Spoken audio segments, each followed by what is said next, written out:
Assalamualaikum warahmatullahi wabarakatuh. Kami dari kelompok 2, dari Romawati sama Bairia. Untuk saat ini kami akan menjelaskan tentang pembentukan harga pasar sama efisiensi elastisitas sama penetapan harga oleh pemerintah. Yang pertama, mekanisme pembentukan harga pada keadaan kategoris paribus. Kemudian kategoris adalah suatu asumsi klasik mengenai keharusan agar faktor-faktor lain tidak berubah. Faktor-faktor lainnya tetap yaitu kondisi di mana faktor selain harga barang tersebut dianggap sama.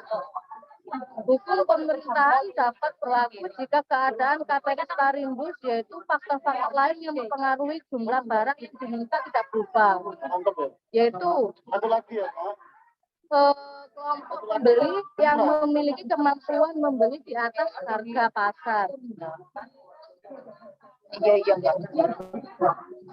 Yang kedua, saya akan menjelaskan mekanisme pembentukan harga ketika terdapat perubahan harga. Pada prinsipnya, mekanisme pasar diartikan bahwa harga bergerak bebas sesuai hukum permintaan dan penawaran. Jika suplai lebih besar dari demand, maka harga akan cenderung rendah. Begitupun jika demand lebih tinggi sementara suplai terbatas, maka harga akan mengalami peningkatan. Mekanisme pasar merujuk pada sebuah sistem kerja di mana kekuatan penawaran dan permintaan menentukan harga dan jumlah barang yang ditransaksikan. Pada kondisi itu, pasar menentukan harga dan kuantitas yang baik bagi produsen maupun konsumen. Yang ketiga, saya akan menjelaskan tentang elastisitas. Elastisitas adalah pengaruh bahan harga. Terdapat jumlah barang yang diminta atau yang ditawarkan. Atau dengan sederhananya, elastisitas merupakan tingkat tekan atau perubahan segala gejala ekonomi, terdapat perubahan gejala ekonomi lainnya. Ada beberapa elastisitas, yaitu elastisitas permintaan. Elastisitas permintaan terjadi ketika harga suatu barang atau jasa berpengaruh besar terhadap permintaan. Jika harga turun sedikit, konsumen akan membeli lebih banyak. Jika harga naik sedikit, mereka akan berhenti membeli sebanyak mungkin dengan menunggu harga kembali normal. Ada beberapa faktor yang mempengaruhi elastisitas harga dari permintaan. Satu, sifat komoditas. Elastisitas harga dari permintaan bervariasi suatu dengan sifat komoditas tersebut. Biasanya elastisitas harga permintaan barang-barang kebutuhan seperti garam, gula, kotak, korek api, dan lain-lainnya kurang dari 1. Pasalnya, setiap perubahan harga komoditas tersebut tidak mempengaruhi permintaan karena konsumen akan membeli komoditas tersebut terlepas dari perubahan harga. Sebaliknya, elastisitas harga terdapat permintaan barang mewah seperti emas, perhiasan, pendingin ruangan, dan lain-lainnya lebih besar daripada satu kesatuan. Yang kedua, ketersediaan barang pengganti. Komoditas yang memiliki barang substitusi tersedia di pasar dengan harga yang wajar memiliki permintaan yang elastis.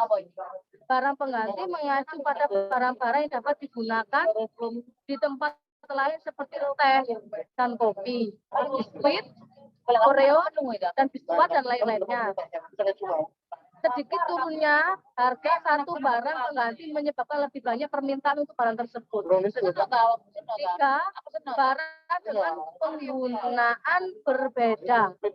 Barang yang dapat digunakan untuk bagi keperluan mengandung permintaan elastis. Kenaikan harga suatu komoditas menyebabkan penggunaan komoditas tersebut.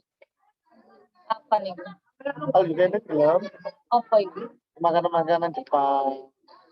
Di sini ada rumus elastisitas permintaan. Aku tuh diicip ya. Keterangan nanti ketika Q sama dengan perubahan jumlah permintaan. Ketika P perubahan harga barang. P sama dengan harga mula-mula. Q sama dengan jumlah permintaan mula-mula. E dan D sama dengan elastisitas permintaan. Rumusnya nanti E D sama dengan A D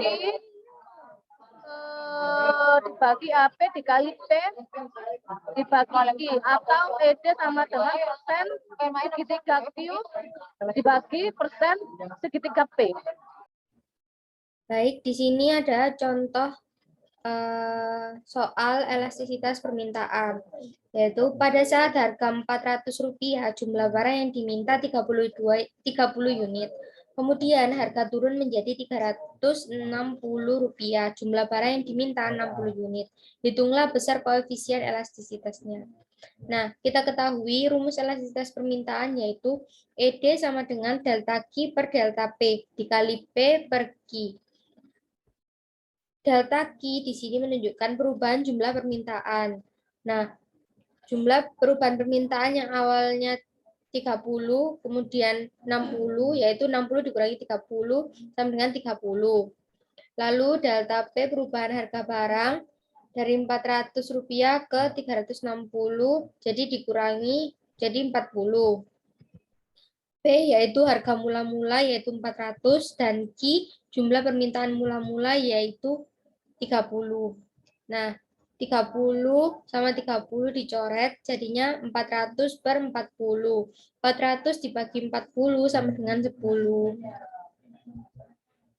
Nah, macam-macam elastisitas permintaan di sini juga ada 5, yaitu permintaan elastis, rumusnya E lebih besar dari 1, logikanya persen delta QD lebih besar persen delta PD. Contoh barangnya kebutuhan luxury atau mewah. Jenis elastisitas yang kedua yaitu permintaan inelastis. Rumusnya E lebih kecil daripada 1. Logikanya persen delta QD lebih kecil daripada persen delta PD. Contoh barang kebutuhan primer atau pokok. Jenis elastisitas yang ketiga yaitu permintaan uniter atau normal. Rumusnya E sama dengan 1. Logika persen delta QD sama dengan persen delta PD, contoh barang kebutuhan sekunder. Yang keempat ada permintaan elastis sempurna, yaitu E sama dengan tak terhingga, logikanya persen delta QD, persen delta PD sama dengan 0. Contoh barangnya kebutuhan dunia yaitu gandum atau minyak.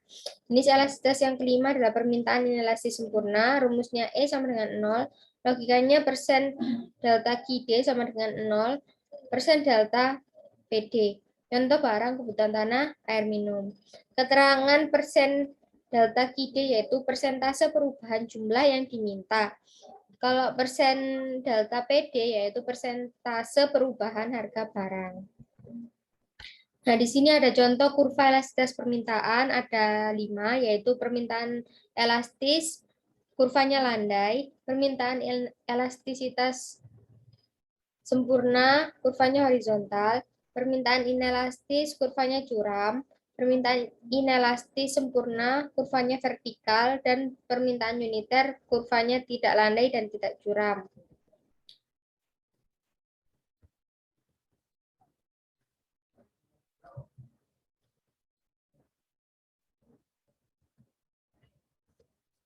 Nah, selanjutnya elastisitas penawaran. Elastisitas penawaran menetapkan hubungan kuantitatif antara penawaran suatu komoditas dan harganya. Oleh karena itu, kita dapat menyatakan perubahan angka dalam penawaran dengan perubahan harga suatu barang dengan menggunakan konsep elastisitas. Faktor-faktor yang mempengaruhi elastisitas penawaran yaitu sifat industri. Sifat industri yang sedang dibahas adalah salah satu faktor terpenting yang mempengaruhi elastisitas harga penawaran. Ini akan membantu dalam memahami sejauh mana produk dapat ditingkatkan dengan perubahan harga pokok, harga produk yang sesuai. Yang kedua ada sifat barang. Ketersediaan barang substitusi juga merupakan salah satu faktor yang menentukan elastisitas penawaran. Substitusi adalah barang-barang yang faktor produksinya dapat ditransfer dengan mudah. Yang ketiga ada waktu.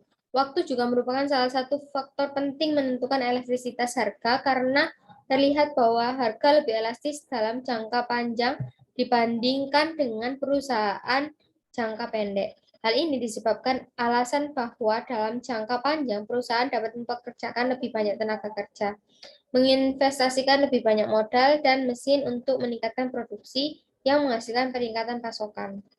Rumus elastisitas penawaran yaitu ES sama dengan delta Q per delta P dikali P per Q atau persen delta Q per persen delta P. Keterangannya yaitu delta Q perubahan jumlah penawaran, delta P perubahan harga barang, P harga barang mula-mula, Q jumlah penawaran mula-mula, ES sama dengan elastisitas penawaran. Nah, kita masuk pada contoh soal elastisitas penawaran.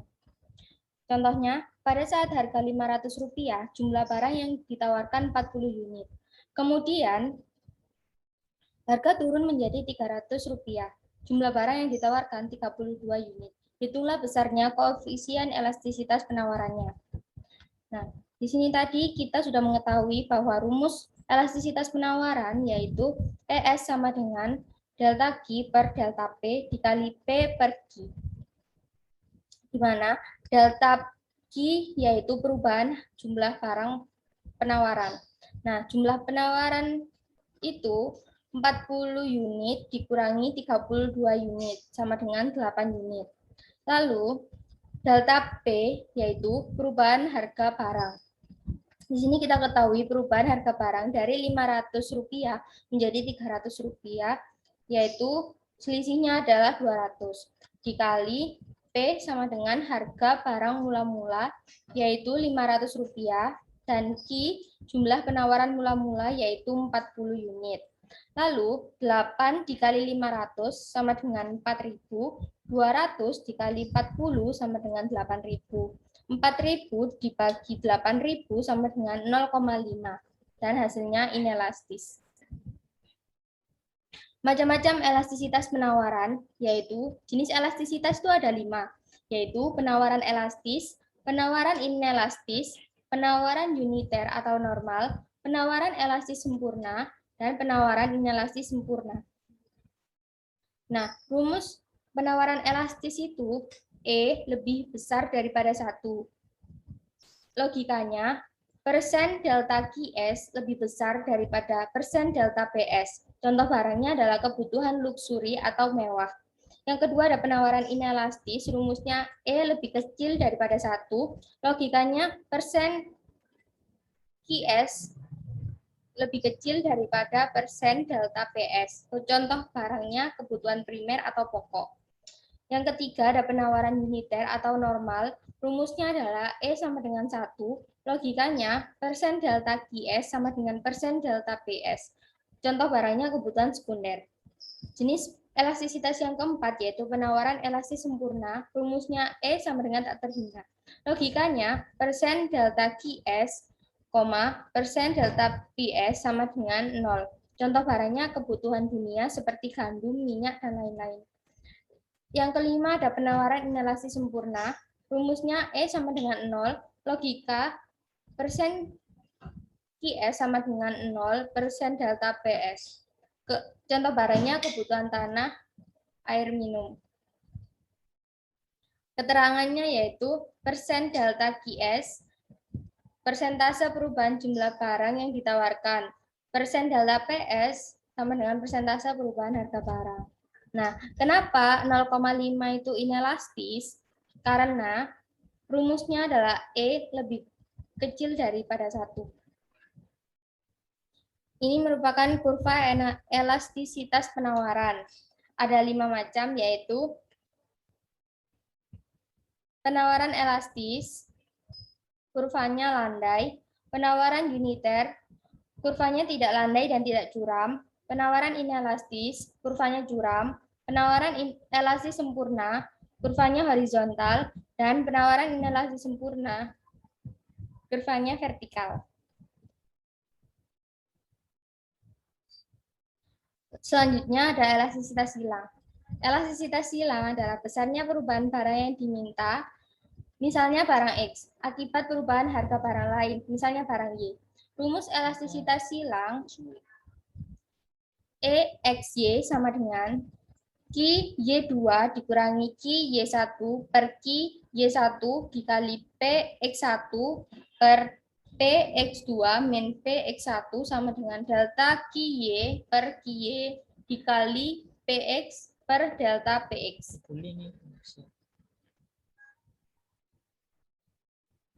Klasifikasi barang berdasarkan elastisitas permintaan harga silang. Yang pertama, berdasarkan nilai elastisitas harga silang, para ekonom membagi barang terkait menjadi dua, yaitu barang substitusi atau elastisitas lebih besar daripada 0, barang pelengkap yaitu elastisitas kurang dari 0. Nilai elastisitas memberitahu kita seberapa dekat keduanya sebagai pengganti atau pelengkap.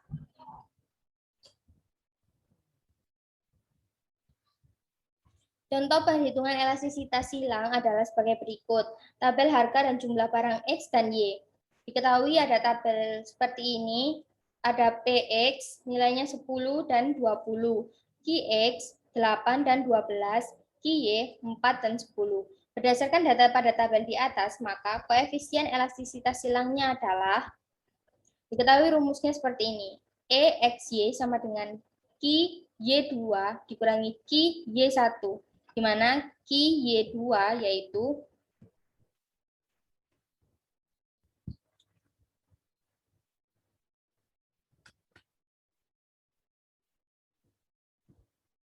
QY2 yaitu 10, QY1 yaitu 4.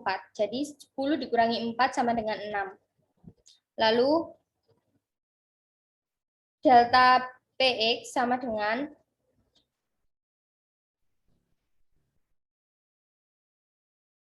PX2 dikurangi PX1, yaitu 20 dikurangi 10 sama dengan 10. QY sama dengan 4, PX sama dengan 10. Jadi EXY-nya sama dengan QY2 dikurangi QY1 kan 6. Lalu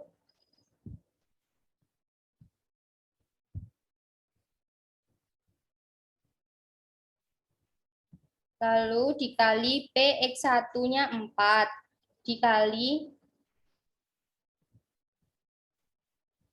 PX2 dikurangi PX1 10, dan QY1 10. Jadi totalnya ada 1,5. Maka dapat disimpulkan bahwa hubungan barang X dengan barang Y adalah substitusi, karena lebih dari 0. Nah, kurva elastisitas silang itu dibagi menjadi dua, yaitu kurva elastisitas silang negatif dan positif. Nah, elastisitas silang negatif terjadi bila elastisitas silang tersebut menunjukkan turunnya harga barang X diikuti naiknya permintaan barang Y. Misalnya, turunnya harga gula diikuti oleh naiknya permintaan gula, juga naiknya permintaan kopi. Hubungan barang X dengan Y merupakan barang komplementer. Kurva elastisitas silang positif. Kurva elastisitas silang positif jika elastisitas silang tersebut menunjukkan pengaruh perubahan harga barang X diikuti perubahan permintaan barang Y yang berlawanan arah. Misalnya, harga tiket kereta yang naik sehingga permintaan tiket kereta turun, namun menyebabkan permintaan tiket bus naik. Hubungan barang X dengan barang Y merupakan barang substitusi.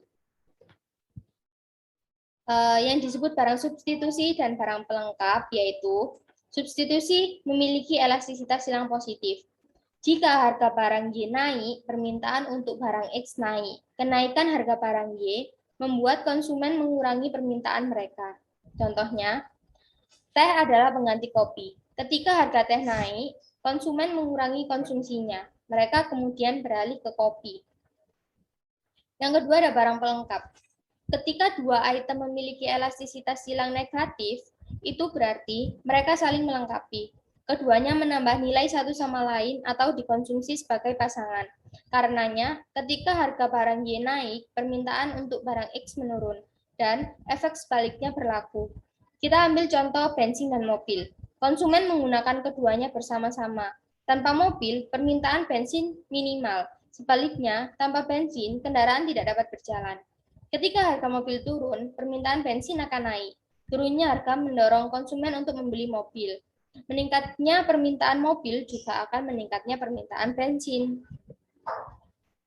Nah, kita lanjut pada elastisitas pendapatan. Dalam ilmu ekonomi, elastisitas pendapatan adalah perubahan dalam permintaan sebagai dampak dari perubahan dalam pendapatan. Misalnya, apabila karena pendapatan meningkat 10%, permintaan suatu barang meningkat 20%. Maka elastisitas pendapatannya adalah 20% dibagi 10% sama dengan 2. Nah, klasifikasi elastisitas pendapatan yaitu ada elastisitas pendapatan yang negatif.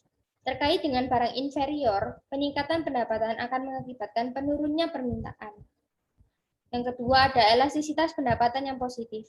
Terkait dengan barang normal, peningkatan pendapatan akan mengakibatkan peningkatan permintaan. Bila elastisitas pendapatan suatu komoditas lebih kecil dari 1, maka barang itu adalah barang sehari-hari. Bila elastisitas pendapatannya lebih besar dari 1, barang itu adalah barang mewah atau barang superior. Yang ketiga ada elastisitas pendapatan 0 atau inelastik. Berlanjut bila peningkatan pendapatan tidak mengakibatkan perubahan permintaan. Elastisitas pendapatan hanya berlaku pada barang inferior dan superior. Rumus elastisitas pendapatan yaitu EI sama dengan delta Q per delta I dikali I per Q, di mana delta Q merupakan perubahan jumlah barang, delta I sama dengan perubahan pendapatan, I sama dengan pendapatan, Q sama dengan jumlah barang. Jika EI lebih besar dari 1, itu berarti barang mewah. Jika EI lebih kecil daripada 0, itu artinya barang inferior. Jika 0 lebih kecil daripada EI lebih kecil 1, berarti barang itu barang normal. Catatannya, EI jangka pendek, EI jangka panjang. EI jangka panjang lebih besar daripada jangka pendek atau kumulatif. Contoh soal. Pada saat pendapatan per bulannya sebesar 1 juta, Anton membeli sate sebanyak 4 kali sebulan. Tahun berikutnya ada kenaikan pendapatan per bulan menjadi 1.500.000 dan Anton membeli sate sebanyak 10 kali sebulan. Berapakah elastisitas pendapatannya? Nah, diketahui delta Q sama dengan delta Q tadi kan perubahan jumlah barang. Perubahan jumlah barangnya dari 10 dikurangi 4 sama dengan 6. Delta I perubahan pendapatan dari 1.500.000 dikurangi 1 juta yaitu 500.000. Lalu I-nya sebagai pendapatannya yaitu 1 juta, Q jumlah barang 4.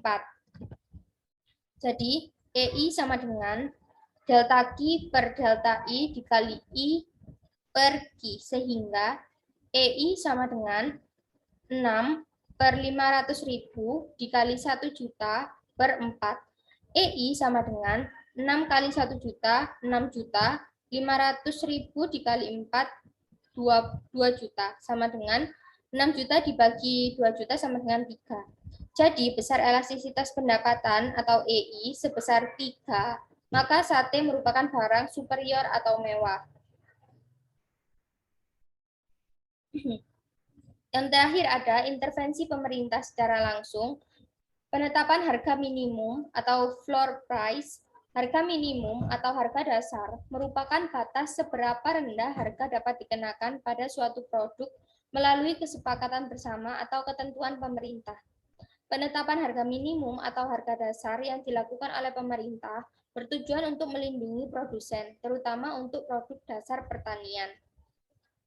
Yang kedua ada penetapan harga maksimum atau ceiling price, yaitu kebijakan harga maksimum biasanya diberlakukan pada saat harga pasar yang ada tidak mengalami kenaikan yang cenderung, berarti dalam kurun waktu yang singkat.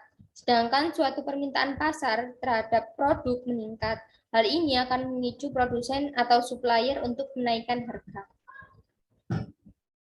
Demikian presentasi yang dapat kami sampaikan. Semoga bermanfaat. Apabila ada salah kata mohon dimaafkan. Wassalamualaikum warahmatullahi wabarakatuh.